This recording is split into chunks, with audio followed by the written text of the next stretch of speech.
আসসালামু আলাইকুম। Hello viewers, আমি হৃদয় আহমেদ রাসেল আপনাদের জন্য আজকে একটি নতুন ভিডিও নিয়ে আসলাম। দেখতে পাচ্ছেন আমরা একটি প্রকৃতির মাঝে রয়েছি। এখানে অসংখ্য ঘের রয়েছে। এই ঘেরে কিন্তু প্রচুর পরিমাণে মাছ রয়েছে। এখানে বিভিন্ন প্রজাতির মাছ রয়েছে, আমরা সেগুলো আপনাদেরকে দেখানোর চেষ্টা করব। এই যে প্রকৃতির মাঝে রয়েছে, আমরা প্রকৃতির মাঝে যে আনন্দটা গ্রামের মাঝেই কিন্তু এটা সম্ভব, শহরে কিন্তু এটা খুবই কম পাওয়া যায়। তো আমরা চলুন আজকে আমরা আপনাদেরকে দেখানোর চেষ্টা করছি। এই যে দেখতে পাচ্ছেন এখানে প্রকৃতির মাঝে এখানে কিন্তু বিশাল ঘের রয়েছে।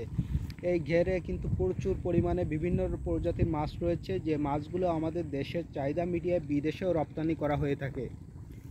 তো এখান থেকে কিন্তু আমরা প্রচুর পরিমাণে মাছের চাহিদা মেটাতে পারি, যা আমাদের দেশের জন্য কিন্তু খুবই একটি গৌরবের বিষয়।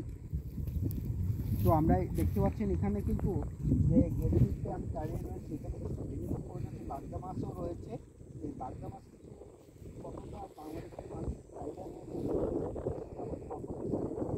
কারণ এগুলো কিন্তু সবাই অনেক পছন্দ করে।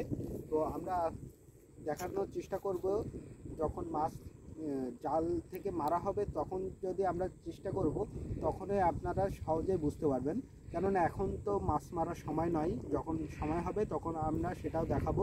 তার জন্য অবশ্যই ভিডিওটি শেয়ার করবেন, লাইক করুন, শেয়ার করুন এবং সাবস্ক্রাইব করে আমাদের সাথেই থাকুন।